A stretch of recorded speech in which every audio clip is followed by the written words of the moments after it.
essentially recapping our guest from yesterday. We had Gabriel Rosales on yesterday afternoon, and Gabriel was telling us the story about how the LULAC appears to have been targeted by Ken Paxton. He's going after this voting rights group, this Hispanic voting rights group in Texas. This was a strategy in the era from 1870 to around 1900 or all the way into the 1960s, frankly, but in a big way. Because what had happened is in the 1860s and early 1870s, a lot of black people started voting. Right. This was while Reconstruction was still functioning. This was during the administration of Ulysses Grant. And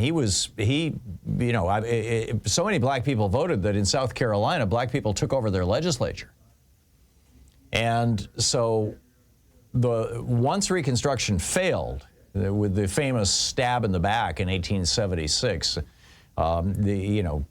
that campaign, what happened was that they started arresting black voters. They just started going after them.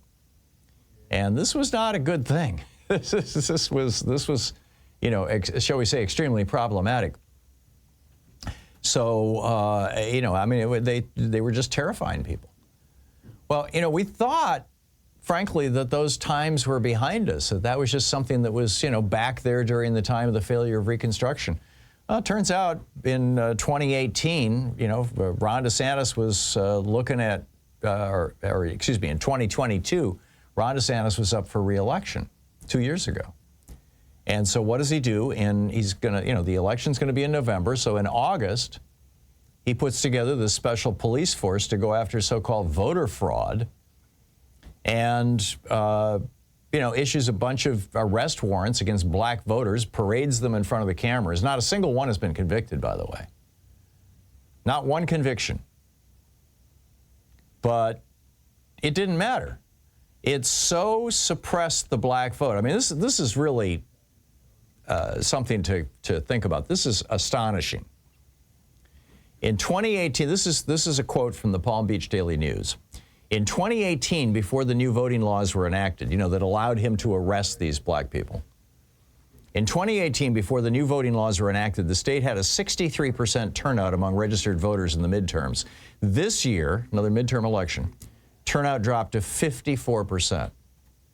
So voter turnout in Florida goes from 63% to 54% as a result of Ron DeSantis just arresting 20-some-odd black people and parading them in front of the cameras. Well, the guys in Texas, particularly, accused felon Ken Paxton, the Attorney General, notoriously corrupt Republican Attorney General of Texas, this perked up their ears. I mean, they've already put 2 million people on the so-called suspense list, where you get a provisional ballot, and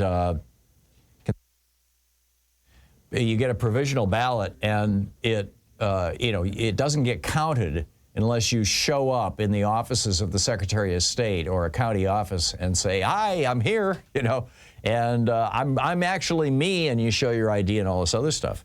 So number one, they knocked 2 million people essentially off the voting rolls. Their ballots, they will vote, but their ballots won't be counted. And then now they're sending police officers into Hispanic neighborhoods to kick in doors and arrest Latino voters. And it appears to be that they're specifically going after LULAC.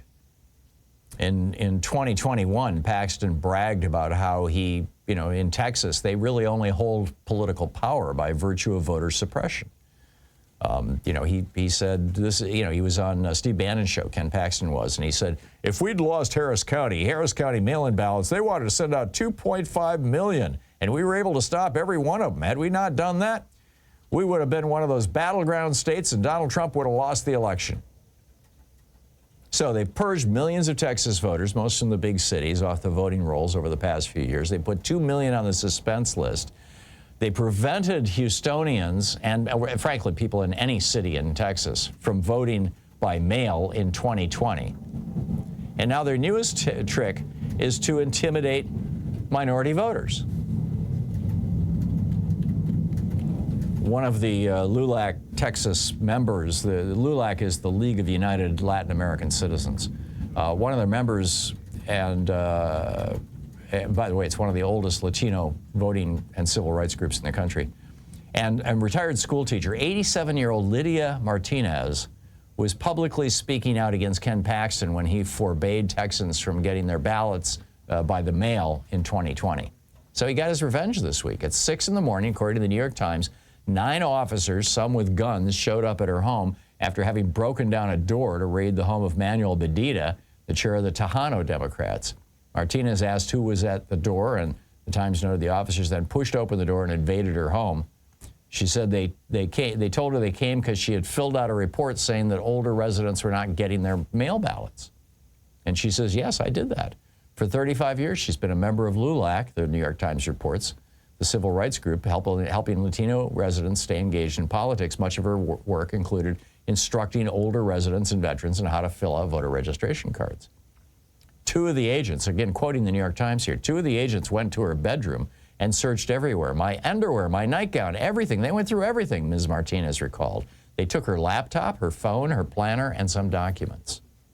An 87-year-old woman. All across the state, apparently, police were raiding the homes of Hispanic voters. The head of Texas LULAC, Gabriel Rosales, was on our program yesterday and said this is pure intimidation. When the New York Times asked Attorney General Paxton for an explanation, he said, secure elections are the cornerstone of our republic. We talked about this with Greg Palast yesterday, too.